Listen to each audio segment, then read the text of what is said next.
ಊಟ ಬೇಕಂದ್ರೆ ಬಿಸಿಲು ಬೇಕು, ಮ್ಯಾಗಿಂದು ಇಲ್ಲ ಬಟ್ ಕೆಳಗೆ ಒಣ ಇಲ್ಲ, ಹಂಗಾಗಿ ಪೂರ್ತಿ ಫಂಗಲ್ ಆಗಿಬಿಟ್ಟು ಸೆಕೆಂಡರಿ ಎರಡು ಭಾಳ ಹಾನಿ ಇದೆ.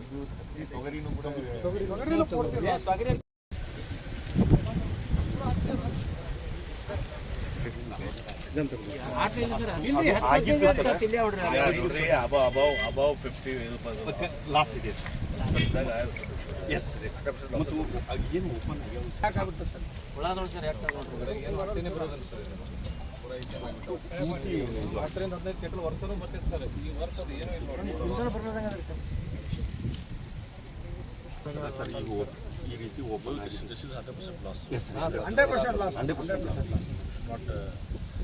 ಏನು ಬರೋದಿಲ್ಲ.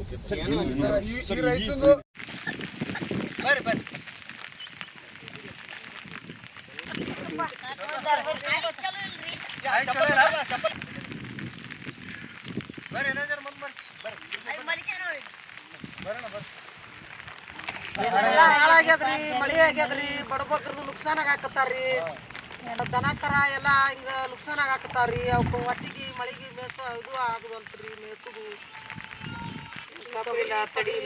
ನುಕ್ಸಾನ್ ಭಾಳ ಹೈರಾಣ ಆಗಾಕತ್ತಾರು.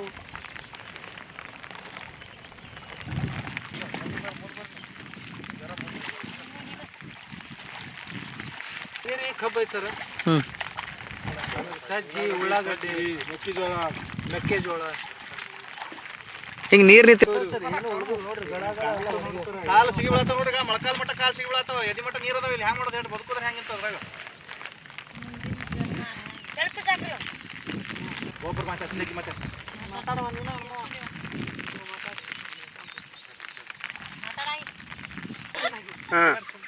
ಭಾಳ ಲಾಸ್ ಆಗೈತ್ರಿ. ಕಬ್ಬ, ತೊಗರಿ, ಉಳ್ಳಾಗಡ್ರಿ, ಹಿಂಗಾಗಿ ಎಲ್ಲ ನಾಶ ಅದ್ರ ಮೇಲೆ ಈ ಕಡೆ ಮಡ್ಡಿ ಭೂಮಿ ಅವ್ರದ್ರಿ, ಮಟ್ಟಿ ಉಚ್ಚಿನ್ರಿ, ದನ ಮರಿ ಮೊಟ್ಟ ಎಲ್ಲ ಜೀವನ ಹಾಳ್ರಿ.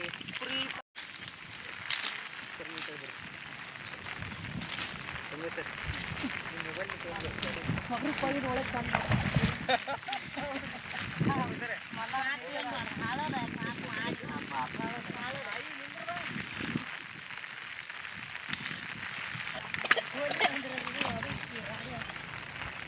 ಹಂಗೆ ಈ ಕಡೆ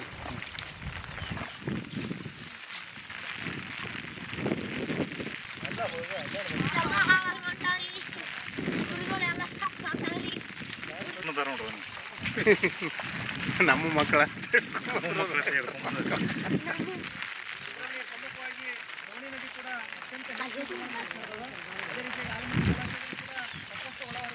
ಎಲ್ಲ ಈ ಕಡೆ ಬಾ. ಸರಿ, ಯಾವುದೇ ಒಂದು ಬೆಳೆ ಬರಲಾರಂಥ ಪರಿಸ್ಥಿತಿ ಇವತ್ತಿನ ನಿರ್ಮಾಣ ಆಗೈತೆ. ಆದಷ್ಟು ಬೇಗನೆ NDRF ಹಾಗೂ SDRF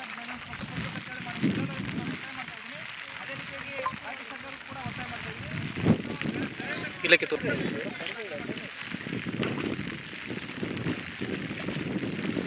ಎತ್ರಿ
ನೀರೈತಲ್ಲ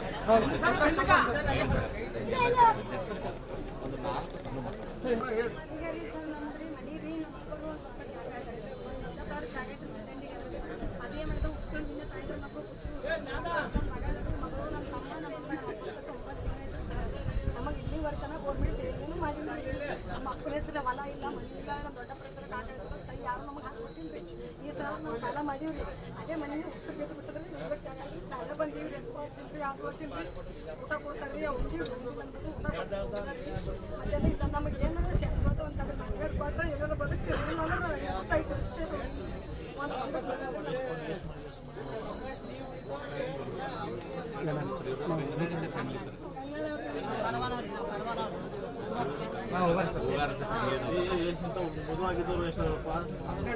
ಆರು ಕುಟುಂಬ ರೀ 18 ಜನ ಸರ್ ಸುಮ್ಮನೆ ಸೇರ್ಸಕ್ ಹೋದ್ರೆ ಉಪಯೋಗ ಎಷ್ಟು ಸುಮ್ಮನೆ ಆದ್ರೆ ಏನಾಗ್ತದೆ ಅದು ಅವು ಸೇರ್ಸಕ್ ಹೋದ್ರೆ ಅವ್ರು ತಪ್ತದ ನಾಳೆ ಸುಮ್ಮನೆ ಇದು ಮಾಡಿದ್ರು ಕರೆಕ್ಟ್ ರೇಟದ ಅಂತ ಹೇಳಿ ಅದ್ರ ಪ್ರಕಾರ ಏನು ಕ್ರಮ ಕೈಗೊಳ್ತದೆ ಒಟ್ಟು ಶಾಶ್ವತ ಪರಿಹಾರ ದೊರಕಿಸಿಕೊಡುವ ನಿಟ್ಟಿನಲ್ಲಿ ವಿಚಾರ ಮಾಡಿ ಸರ್ ಅಷ್ಟೇ ಊಟ ಪೀಠ ಏನು ಪ್ರಾಬ್ಲಮ್ ಇಲ್ಲ ರೀ ಇರ್ತೀವಿ ರೀ ಏನು ಪ್ರಾಬ್ಲಮ್ ಇಲ್ಲ ಕ್ಯಾಂಪ್ಸರಿ ಊಟ ಏನು 1 ಮಿನಿಟ್ ಒಬ್ರು ಅವ್ರಿಗೆ ಬಂದಿಲ್ಲ ಈಗ ನೋಡ್ಕೊಂಡು ಸ್ಥಾನಿಕ ಚೌಕಾಸನು ಹೋಗ್ಬೋದು ನಾವು ಹೇಳಿದ್ದು ಒಂದೇ ಇರಬೇಕು ನೇಮರ್ಗಳು ಪಂಚಾಯತ್ ಒಂದೇ ಇರಬೇಕು ಇದು ಮಾತ್ರ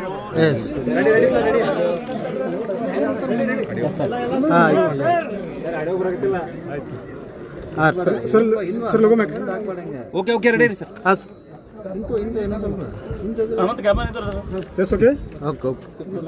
ರೆಡಿ ಬಾರಿ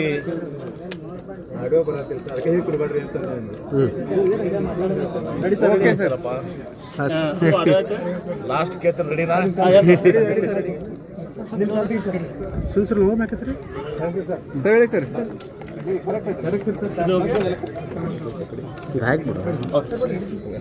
ಭೀಮಾ ನದಿಯ ಪ್ರವಾಹದಿಂದ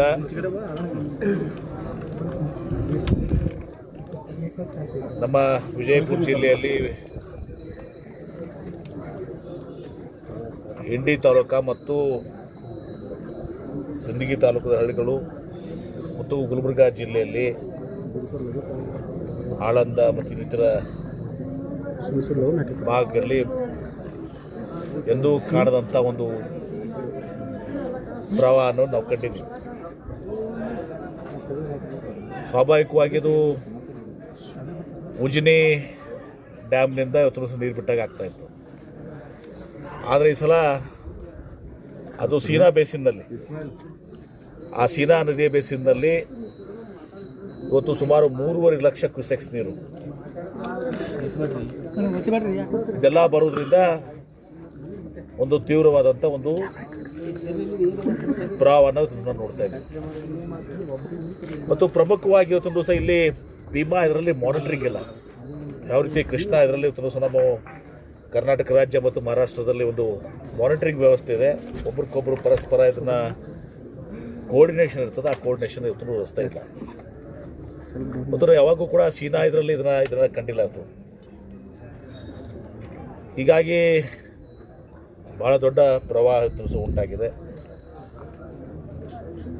ಇವತ್ತು ನಿನ್ನೆ ಎಲ್ಲ ಜಿಲ್ಲಾಧಿಕಾರಿಗಳು, ಶಾಸಕರು, ಅಶೋಕ್ ಮನ್ಗುಳಿಯವರು, ಜಿಲ್ಲಾಧಿಕಾರಿಗಳು ಎಲ್ಲ ಬಂದು ಇದನ್ನು ವೀಕ್ಷಣೆ ಮಾಡಿದ್ದಾರೆ. ಮತ್ತು ಜಿಲ್ಲಾ ಆಡಳಿತ ಕೂಡ ಎಲ್ಲ ಕಡೆಯೂ ಕೂಡ ಎಲ್ಲೆಲ್ಲಿ ಪ್ರವಾಹ ಇದೆ ಇವತ್ತು ದಿವಸ ಉಂಟಾಗಿದೆ ಅಲ್ಲಿ ಜನರನ್ನ ಸುರಕ್ಷಿತವಾಗಿ ಇದು ಮಾಡಬೇಕು. ಯಾಕಂದರೆ ಅತ್ಯಂತ ಪ್ರಮುಖವಾದದ್ದು ನಮ್ಮ ಲಕ್ಷ್ಯ ಇವತ್ತು ದಿವಸ ಜನರನ್ನ ಸುರಕ್ಷತೆ ಮಾಡುವಂಥದ್ದು, ಅದು ಪ್ರಥಮ. ಹೀಗಾಗಿ ಅವರಿಗೆಲ್ಲನೂ ಕೂಡ ಶಾಲೆಯಲ್ಲಿ ಅವ್ರಿಗೆ ಊಟದ ವ್ಯವಸ್ಥೆಯನ್ನು ಬಿಸಿನೀರಿನ ವ್ಯವಸ್ಥೆಯನ್ನು, ಕುಡಿಯೋಕ್ಕೆ ನೀರಿನ ವೈದ್ಯಕೀಯ ವ್ಯವಸ್ಥೆನೆಲ್ಲನೂ ಕೂಡ ಮಾಡಿದ್ದಾರೆ. ಅದ್ರ ಬಗ್ಗೆ ಯಾರ್ದೂ ಕೂಡ ಪಾಪ ತಕರಾರಿಲ್ಲ. ವೈದ್ಯಕೀಯ ಸೌಲಭ್ಯಗಳನ್ನು ಕೂಡ ಕೊಟ್ಟಿದ್ದಾರೆ. ಈಗ ಪ್ರಮುಖವಾಗಿರುವಂಥದ್ದು, ನಾನು ಇವತ್ತು ಕುಂಬಸ್ಗಿಯಲ್ಲಿ ಬಂದಾಗ ನಾವು ನಮ್ಮ ಜೊತೆಗಿದ್ರಿ. ಕುಂಬಸ್ಗಲ್ಲಿ ಸುಮಾರು ಒಂದು 100 ಮನೆಗಳಷ್ಟು ಸಂಪೂರ್ಣವಾಗಿ ಸಹ ಅವರು ನೀರಿನಲ್ಲಿ ಮುಳುಗೋಗಿದ್ದಾವೆ. ಅವ್ರಿಗೆ ನಾವು ಸ್ಥಳಾಂತರ ಮಾಡಬೇಕು. ನಾನು ಅದಕ್ಕೆ ಅವ್ರಿಗೆ ಕೇಳಿದ್ದೀನಿ.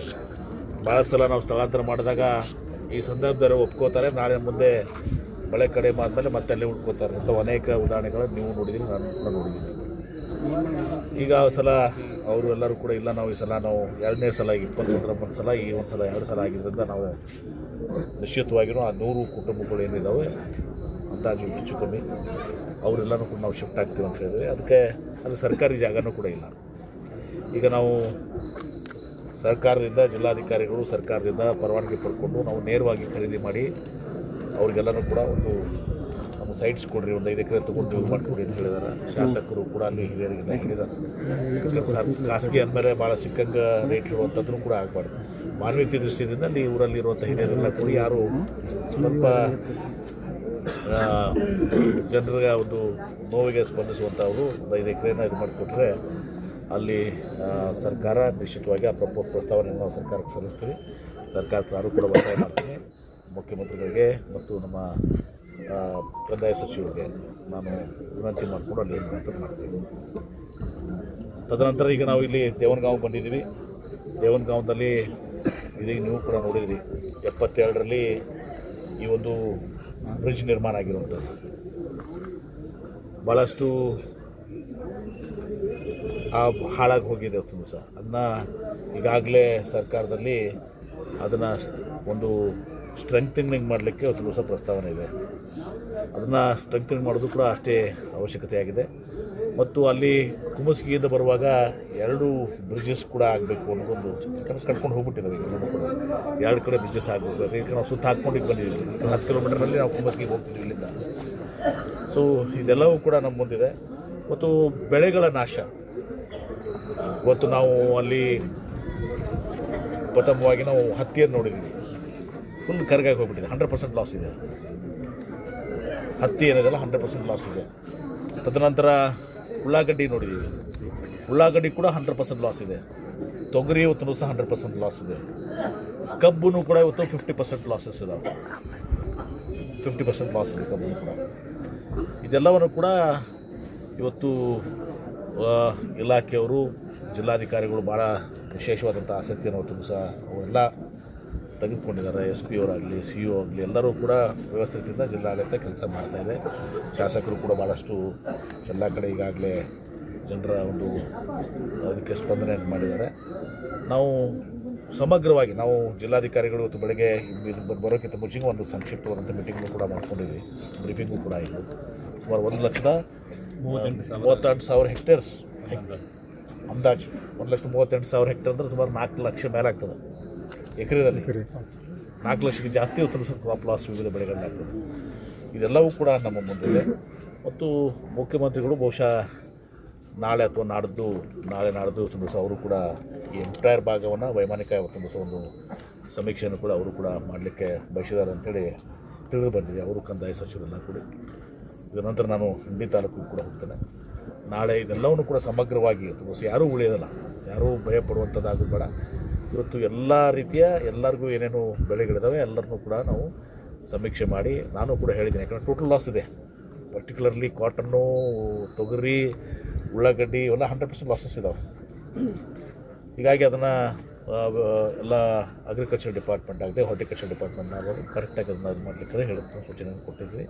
ಮತ್ತು ಎಲ್ಲೆಲ್ಲಿ ಇವತ್ತು ಮನೆಗಳು ತುಂಬಿಸೋದಾಗಿದ್ದಾವೆ. ಇಲ್ಲಿ ಸುಮಾರು 8-10 ಮನೆಗಳು ತುಂಬಿಸಿಲ್ಲಿ ಹೇಳಿದ್ದಾರೆ. ಈ ಎಲ್ಲಕ್ಕೂ ಕೂಡ ಸೂಕ್ತವಾದಂಥ ಒಂದು ಅವ್ರಿಗೆ ಪರಿಹಾರ ಕೊಡುವಂಥದ್ದು, ಅವ್ರಿಗೆ ಸ್ಥಳಾಂತರ ಮಾಡುವಂಥದ್ದನ್ನು ಇವತ್ತು ಸಹ ಜಿಲ್ಲಾ ಉಸ್ತುವಾರಿ ಸಚಿವನಾಗಿ ಭಾಗದ ಶಾಸಕರ ಒಂದು ಸಹಯೋಗದಿಂದ ಜಿಲ್ಲಾಡಳಿತಕ್ಕೂ ನಾವೆಲ್ಲ ಕೆಲಸವನ್ನು ಮಾಡ್ತೀವಿ. ತುರ್ತು ಪರಿಹಾರ ಅದನ್ನು ಮುಖ್ಯಮಂತ್ರಿಗಳು ಚರ್ಚೆ ಮಾಡ್ತೀವಿ. ಈಗ ಕೊಡ್ತಾ ಇದ್ದಾರೆ. ಈಗ ಅವ್ರಿಗೆ ಊಟ ಇದೆಲ್ಲನೂ ಕೂಡ ಕೊಡ್ತಾ ಇದ್ದಾರೆ. ಮತ್ತು ಈಗ ಅವ್ರಿಗೆ ಮನೆಯಲ್ಲಿ ಅವ್ರಿಗೆ ಏನು ಅವರ ಅರಿವಿಗಳು ಆಗಲಿ, ಪಾತ್ರೆಗಳು ಆಗಲಿ, ಆ ಪಾತ್ರೆಯೂ ಕೂಡ ಒಂದು ಕಿಟ್ಟನ್ನು ಕೊಡ್ತಾರೆ. ಅವ್ರಿಗೊಂದು ಇದು ಲಾಸ್ ಆಗಿದ್ದಕ್ಕೊಂದು 5,000 ರೂಪಾಯಿನೂ ಕೂಡ ಕೊಡ್ತಾರೆ. ಇದೆಲ್ಲನೂ ಕೂಡ ತುರ್ತು ಪರಿಹಾರ ಕೊಡ್ತೀವಿ. ಈಗ ತಾವರ್ಕೆರೆ ಗ್ರಾಮಸ್ಥರು ಸರ್ ನಮಗೆ ಸೈಟ್ ಕೊಟ್ಟಿದ್ದಾರೆ, ಒಂದು 50,000 ಕೊಟ್ಟು ಶೆಡ್ ಹಾಕ್ಲಿಕ್ಕೆ ಅನುಮತಿ ಕೂಡ ಕೊಡಬೇಕು ಅಂತ ಹೇಳಿ. ಶೆಡ್ ಹಾಕ್ಲಿಕ್ಕೆ ಒಂದು 50,000 ಕೊಡಲಿ ಅಂತ ಹೇಳಿ ಸರ್. ಅಂದ್ರೆ ನಾವು ಶಿಫ್ಟ್ ಆಗ್ತೀವಿ ಅಂತ ಹೇಳಿ. ನೋಡಿ ಇದೆಲ್ಲ ವಿಚಾರ ಮಾಡೋಣ ಅದರಲ್ಲಿ ಕೂಡ. ತಾವರೆಕೆರೆ ಭಾಳ ತಾವರೆಕೆರೆ ಹಳೇದದು ಹಳೇದದು ತಾವರೆಕೆರೆ 25,000 ಕೊಟ್ಟಿದ್ದೀರಾ ನೀವು, ಅವ್ರು 50,000 ಬೇಡಕತ್ತಾರ, ಅದಕ್ಕೆ ನೀವೇನು ಹೇಳ್ತೀರಿ? ಅದು ನೋಡಿ ನನಗೆ ಸರ್ಕಾರ ಇರ್ತದೆ, ನಾನು ಚರ್ಚೆ ಆದ್ರೆ ಅವ್ರು ಏನು ಬೇಡಿಕೆ ಇದಲ್ಲ ಆ ಬೇಡಿಕೆಯನ್ನು ಸರ್ಕಾರ ಮುಂದಿಟ್ಕೊಂಡು ನಿರ್ಣಯ ತೆಗೆದುಕೊಳ್ಳಿ.